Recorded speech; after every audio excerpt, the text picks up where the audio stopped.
Hello there. I'm so glad to be back. It feels like it's been forever since I recorded a new podcast episode or hopped onto YouTube. And it also has been a while since I've shared a more technical style episode. So that is what I plan to do here today. By far, the biggest theme that I've been talking about inside my Search Savvy membership over the last 2 years is how to make blogging and SEO work for you now in this current age of AI. Honestly, I'll probably record a whole episode on this because it is super important.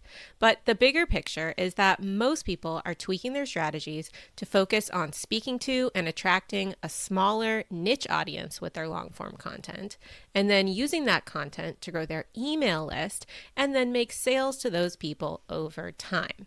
That is the foundation of everything that I've been teaching over the last 3 years now inside my Search Savvy membership. So I've moved beyond just SEO with my SEO Made Simple course, and I've added so much more supporting holistic content around what it takes to build a sustainable online business in today's day and age.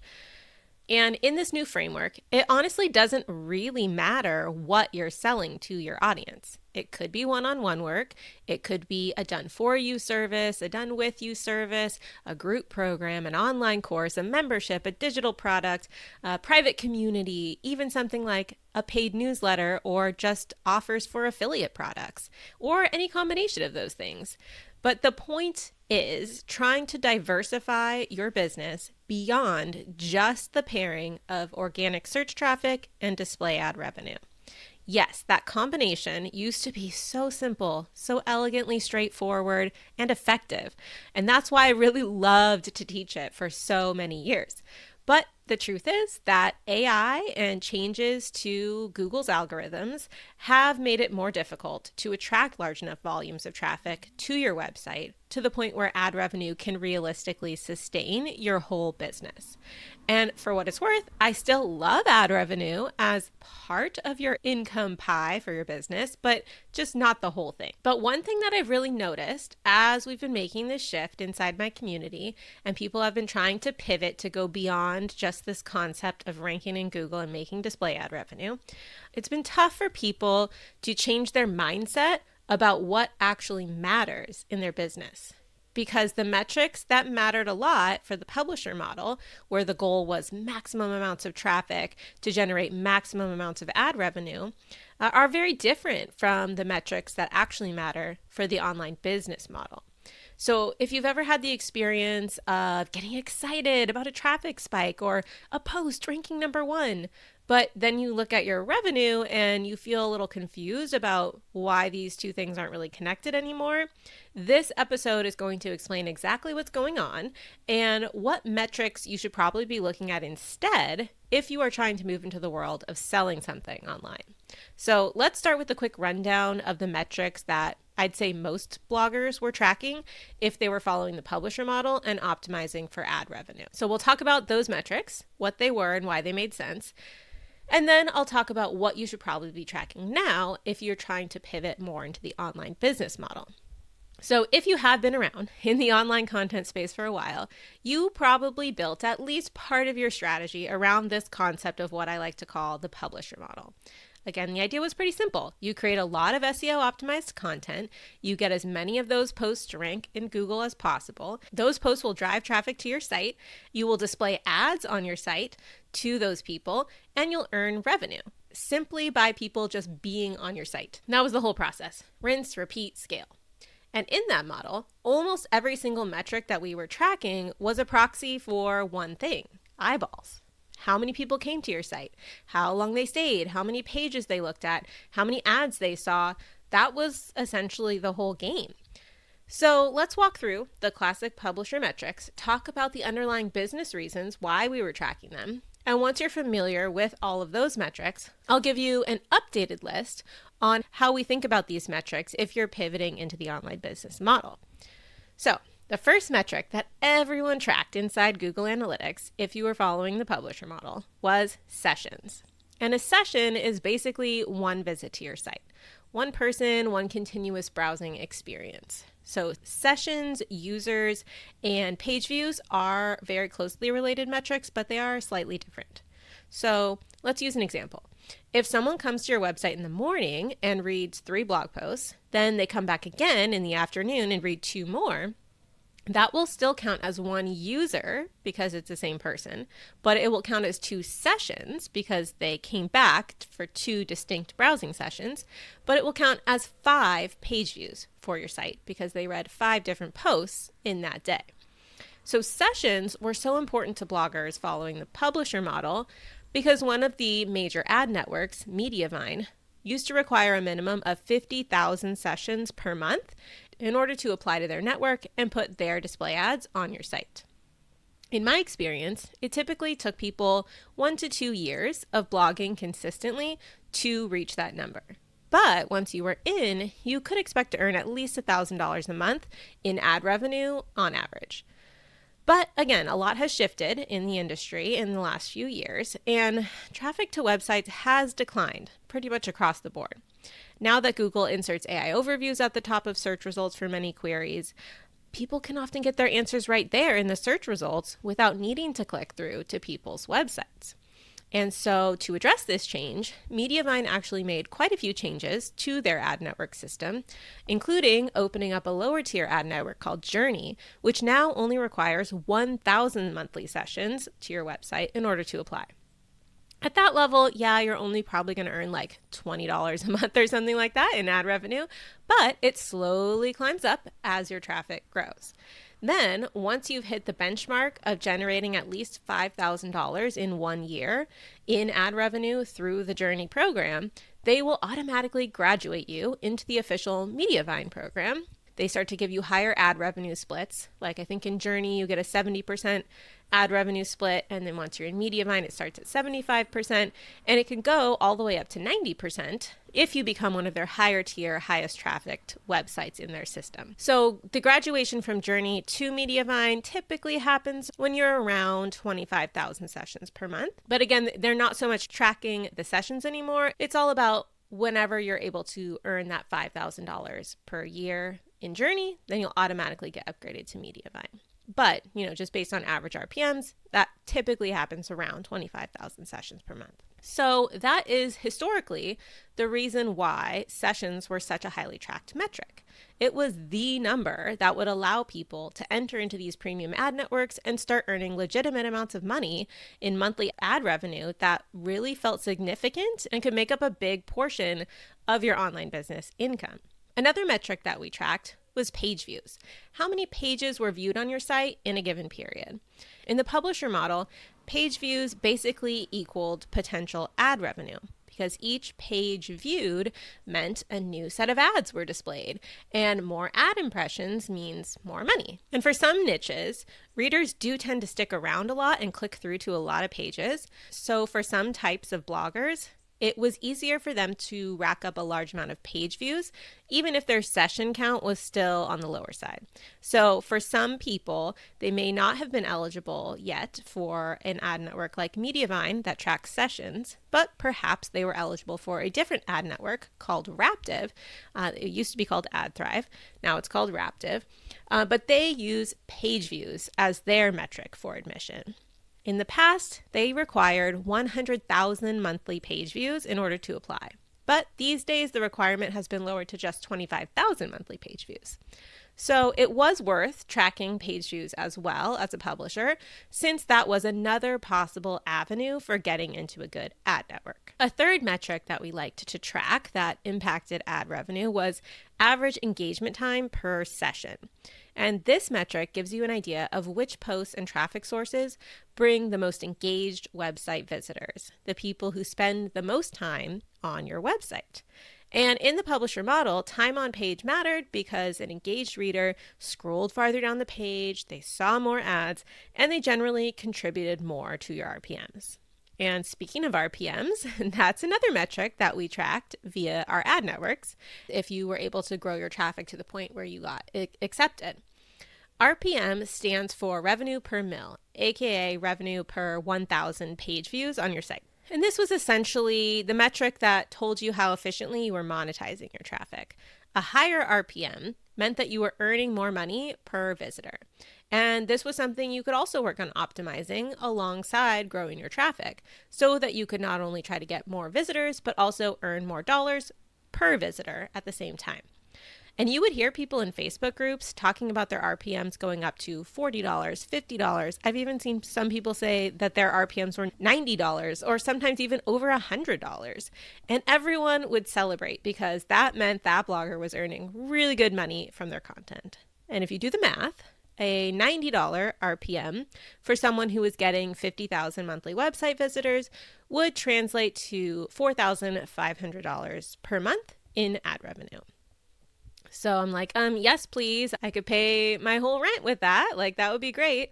Just from that evergreen content that you spent time creating, probably over many years, growing and ranking and bringing people to your site slowly over time. And for those of us who were highly focused on SEO as a way to grow our traffic, we also paid specific attention to organic search traffic in Google Analytics because that told us exactly how much traffic we were getting from search engines like Google every single month.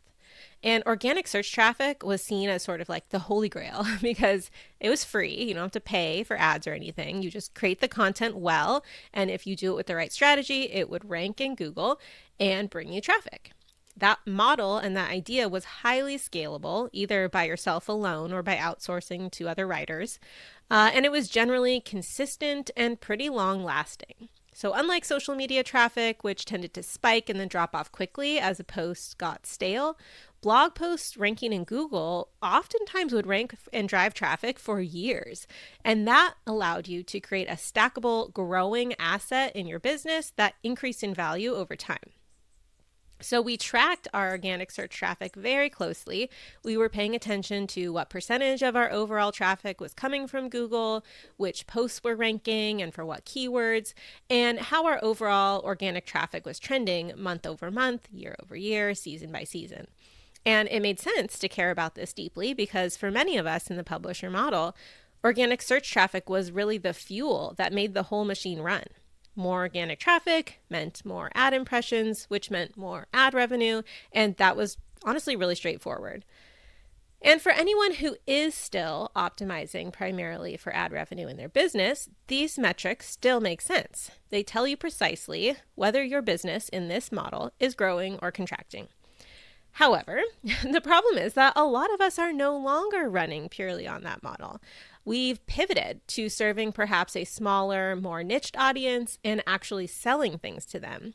But so many of us made that pivot and never updated our metric tracking dashboards to go along with it. We've stopped being just publishers and started being actual online business owners with our own things to sell. And at the core, that is just a fundamentally different business model. In the online business model, you don't need mass amounts of traffic. You just need the right traffic. You need people who are going to really resonate with what you're offering, people who will get on your email list, build a relationship with you over time, and eventually become customers and hopefully long-term fans. The truth is, you can have all the page views in the world, but still have a struggling business if none of those visitors are becoming email subscribers or customers. And you can have relatively modest traffic and have a thriving business if the right people are finding you and converting. So in this new landscape, more page views does not automatically mean more revenue. So it's on us to update the metrics that we're tracking. So let's go through the new framework so you have clarity on what's changed, what stayed the same, and why. And before we get into the specifics, I just wanted to real quick sidestep here and introduce this concept of macro and micro conversions in your business. Macro conversions are the big outcomes, the course purchase, a membership sign up, a discovery call booked. These are the actions that directly translate to revenue. Micro conversions are the smaller actions that kind of predict these bigger outcomes. Things like an email opt-in, a content download, someone watching your sales page video all the way through, someone clicking through to your pricing page. These don't necessarily generate revenue directly, but they are meaningful signals of intent, and tracking things like this can help you understand where people are in their decision-making process while they're consuming different types of your content. In the online business model, it's really important that we track both the micro and the macro conversions so that we can get a much richer picture of how all of our content and basically our higher level online business funnel is actually working. So let's just get into it and talk about what these specific metrics look like. When you're pivoting away from the publisher model, not all eyeballs are equal. For example, someone who lands on your site, skims for 8 seconds and leaves counts as a session. But someone who spends 20 minutes reading 3 posts and clicks through to your sales page also counts as a session. In the publisher model, both contributed to your session count and both got you closer to that 50K threshold. But in the online business model, they are very much not the same thing. So to help us better track the quality of our traffic, we want to monitor not just sessions, but also engaged sessions.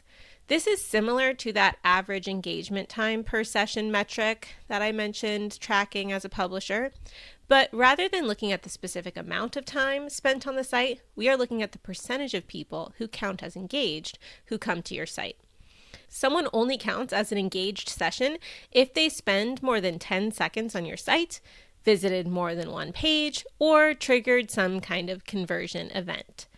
By tracking the percentage of our sessions that are actually engaged, we can get a much better signal of whether real interested humans are showing up versus just a lot of low quality traffic that bounces immediately. And then for online business owners, we actually want to take this a step further. You can drill down and see not just how many sessions or how many engaged sessions you're getting each month, but which traffic sources are driving your most engaged visitors.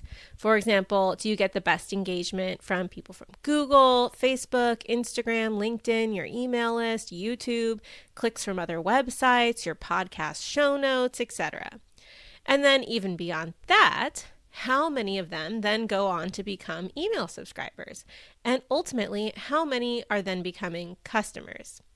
When configured properly, you can monitor revenue by channel inside Google Analytics, and then that becomes one of the metrics that can give you the most clarity on where to focus your time and your energy in your marketing efforts. Because when you trace a sale back to its origin, aka where did that customer actually first come from, sometimes you might be genuinely surprised. Like, for example, maybe inside your Google Analytics, you can see that you're getting 3 times as much traffic from Pinterest as you are from Google. But if you drill down into the metrics and you see that your Google visitors are actually becoming email subscribers at a much higher rate, and those subscribers are then going on to buy your courses at a much higher rate than anyone else, then that's telling you that Google is actually a more valuable traffic source, even though the raw session count may be lower. So the full journey here is we go from looking at total sessions to engaged sessions and engagement rate. Then we drill down into email opt-in rates by source and revenue by channel.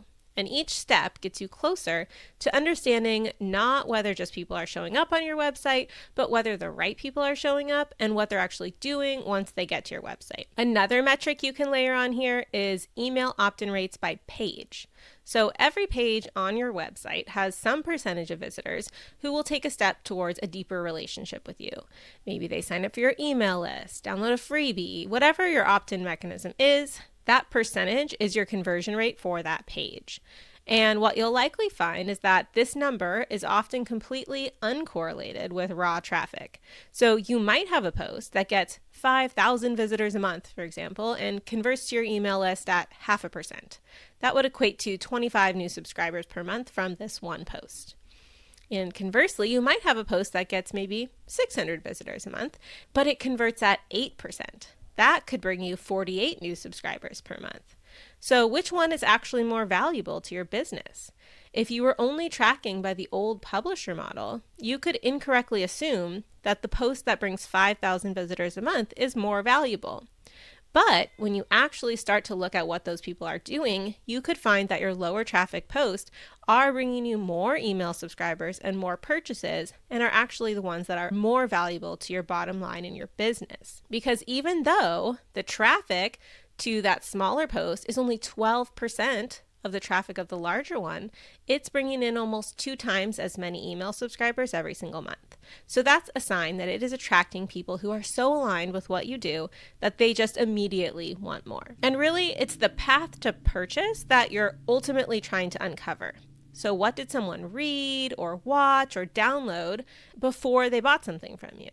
What was that actual journey like? Because a lot of times, the content that's doing the heaviest lifting in your funnel, the stuff that's actually moving people towards buying, may not be your highest traffic content. It might be a really specific blog post that only gets a few hundred visitors a month, but people consistently read it before they make a purchase. That's a piece of content that you want to know about, protect, update, and probably create more like that. In the publisher model, RPMs were what we tracked to monitor our revenue, aka how much money were we earning per 1,000 page views, and which pages had the best RPMs, and which traffic sources had the highest RPMs. But when you have your own products and offers, the more meaningful question is, how much is a customer worth to you over the entire relationship? Not just their first purchase, not just when they visit a page on your website, but everything they go on to buy and do with you over time. This is often referred to as customer lifetime value. Some people call it LTV for short. And tracking this can change how you think about a lot of things in your business.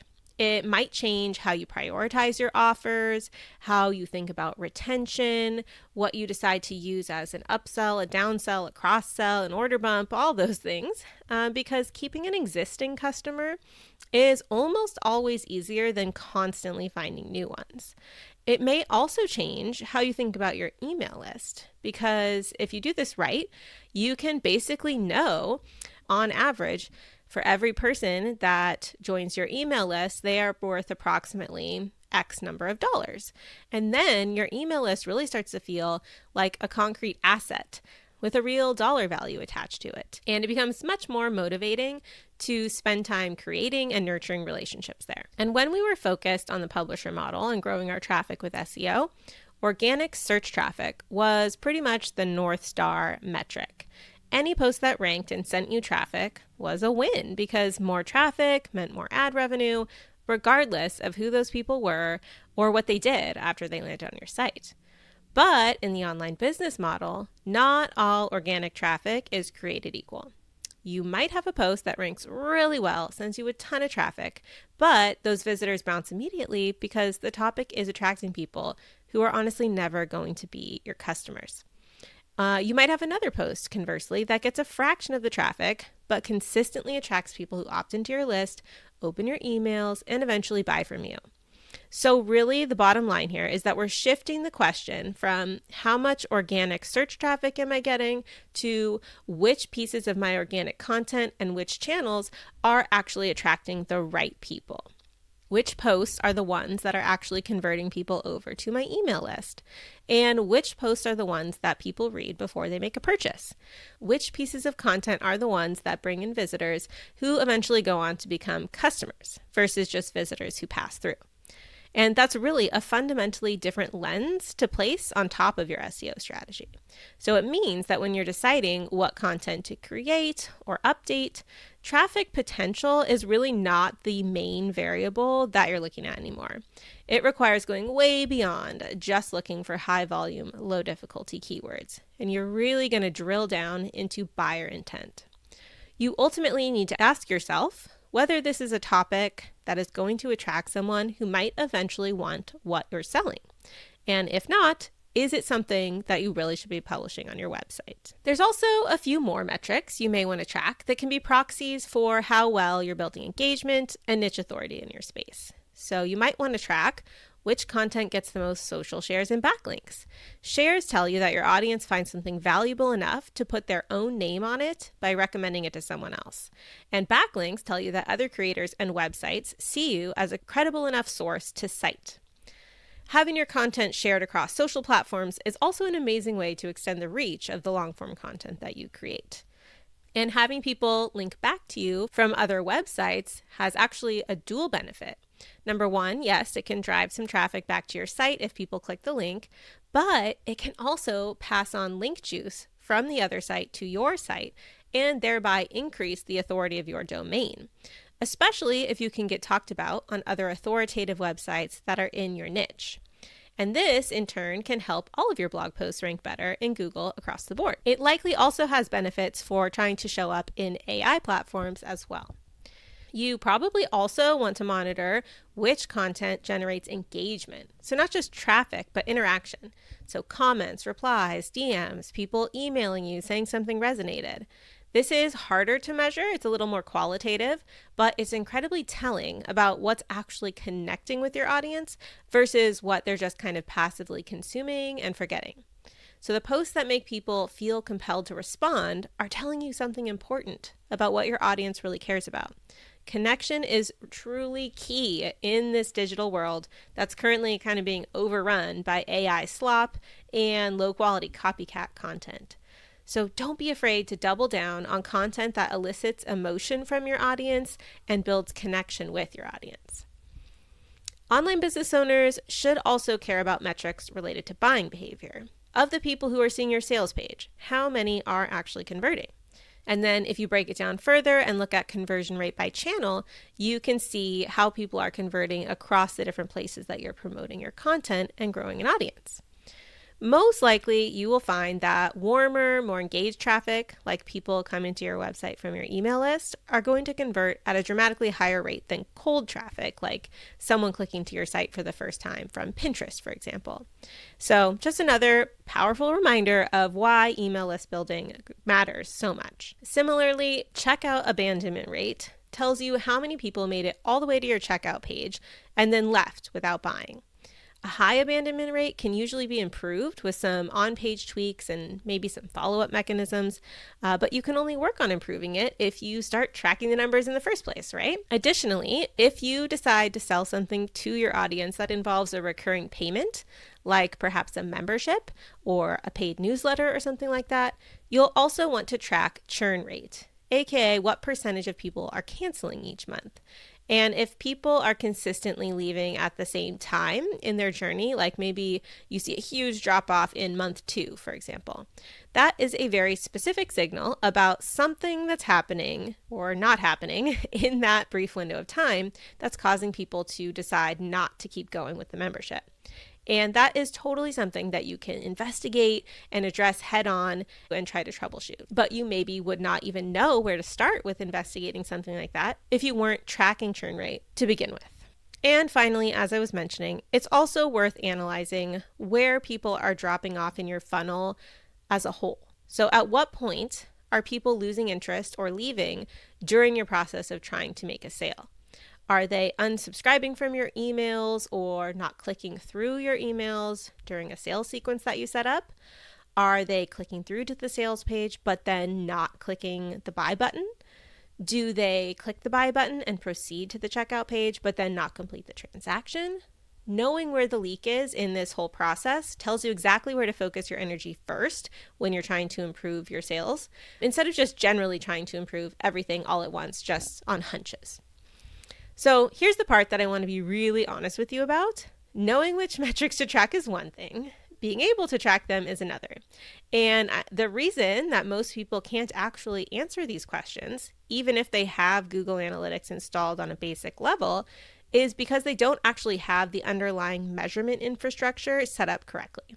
So you can kind of think of it like Google Analytics is the dashboard, but the dashboard can only display information that it's actually being told to track. And there's several layers to this system of metrics that I just talked about that most small online business owners probably have never thought about. Because when we were just following the publisher model, we honestly didn't need to. So here's what a solid measurement foundation actually looks like and what I'm going to be building out and covering over the coming months inside my membership. So it starts with something called Google Tag Manager. This is the system that manages all the tracking scripts on your website, including Google Analytics. So instead of having scripts pasted directly into your site where they can't be controlled as granularly, Google Tag Manager acts kind of as a central hub that lets you control exactly when and how each script fires. And setting this up properly is actually the foundation of this all and what makes everything else possible. So if you don't have Google Tag Manager set up properly, the rest of this is going to be a lot harder. And then on top of that, there's also proper cookie consent to consider. Getting cookie consent is a legal requirement that we must follow as online business owners. And I know so many of us are so gung-ho in the beginning that we kind of skip over this step entirely, but getting it set up correctly is critical. It's actually legally required, and it's not really an excuse to just say you didn't know about it or nobody showed you what to do. There's plenty of tools out there. They're all there at our disposal, and the onus is on us to be compliant with these regulations that apply to different regions of the world. So I use a tool called Compliance. It's a consent management platform, and it actually integrates with Google Tag Manager. And this means that your data will be clean and your tracking is legally sound once it's all set up. And then you need to start implementing something called UTM parameters for attribution so that Google Analytics can know where your traffic is coming from at a very granular level. Basically, UTM parameters are like little tags of information that you add to the end of any link that you share online. So links that you add to your email newsletter or social media or your podcast show notes, wherever. You add this little bit of extra text to the end of the link, and that tells Google Analytics exactly where that visitor came from, down to a really specific level. So that way you can tell specifically which marketing efforts are moving the needle.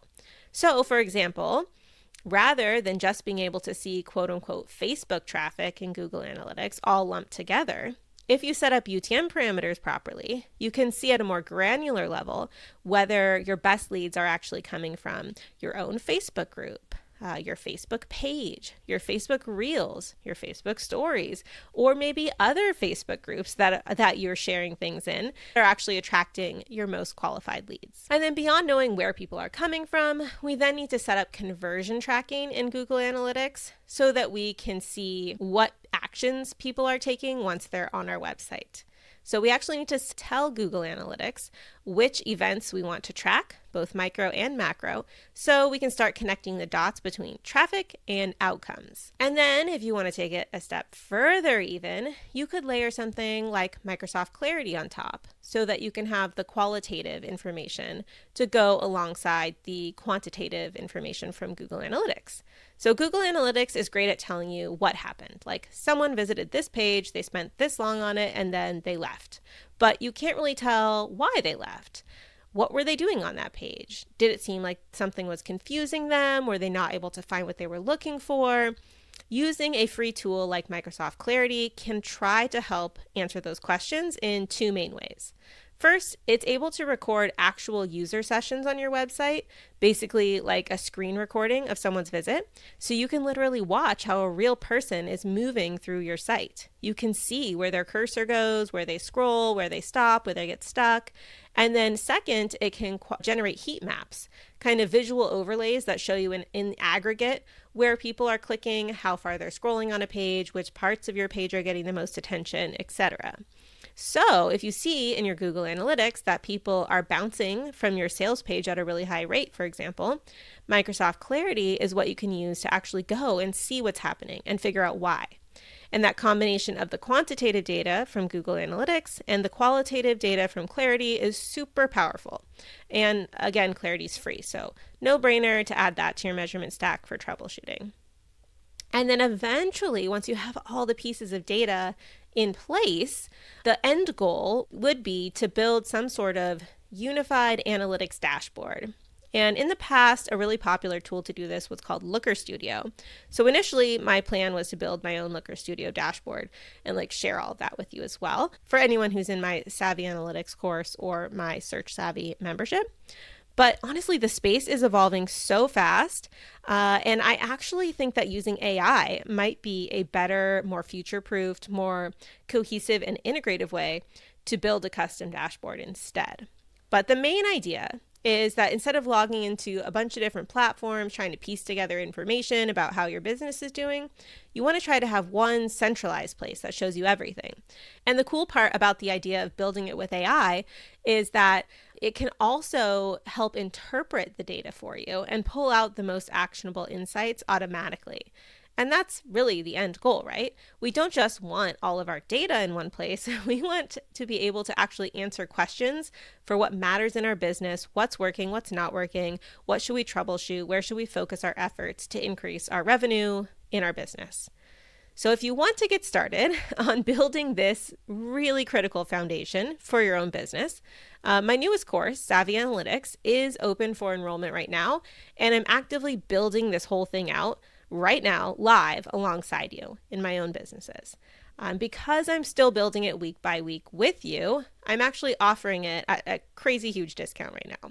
So the lessons that are in there right now, already recorded and uploaded, cover how to set up a Google Analytics account, how to set up Google Tag Manager and integrate that with Google Analytics, and then how to set up a cookie consent platform like compliance, specifically enabling something called consent mode version 2, which is also legally required now.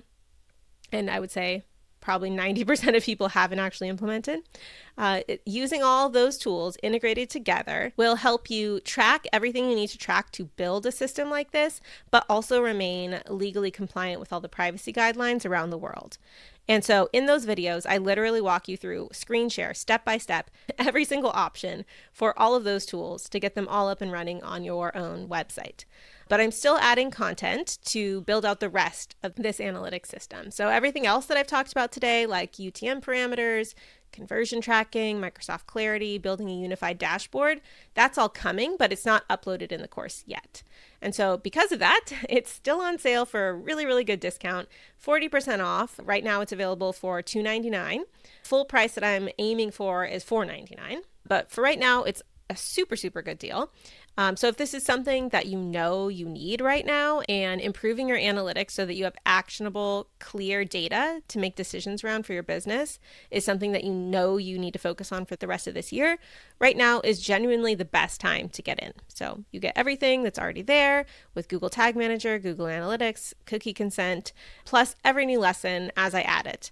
And every time I add a piece of new content, the price is going to go up slightly until it's complete and available at the full price.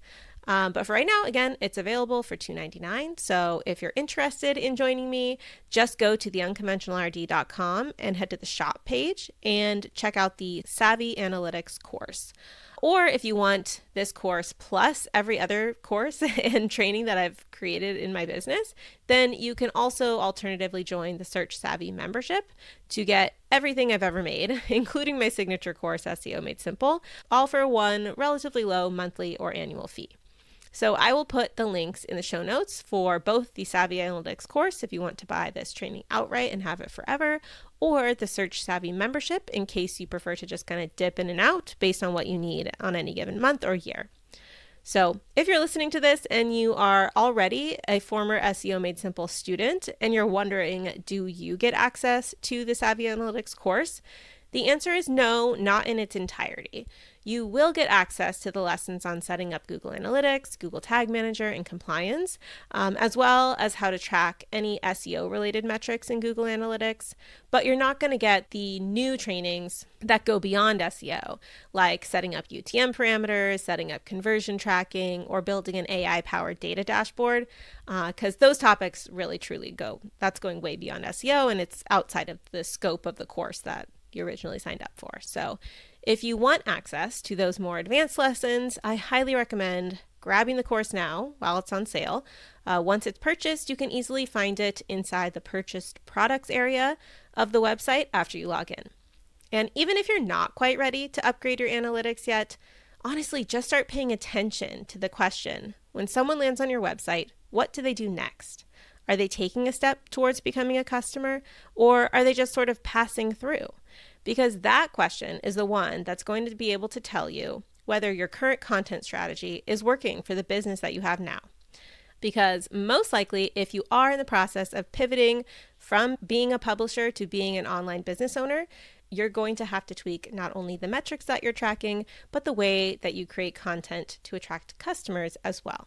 So that's it for today. I hope this one was useful and gives you some things to think about and look into in your own business. Talk soon. Have a great day.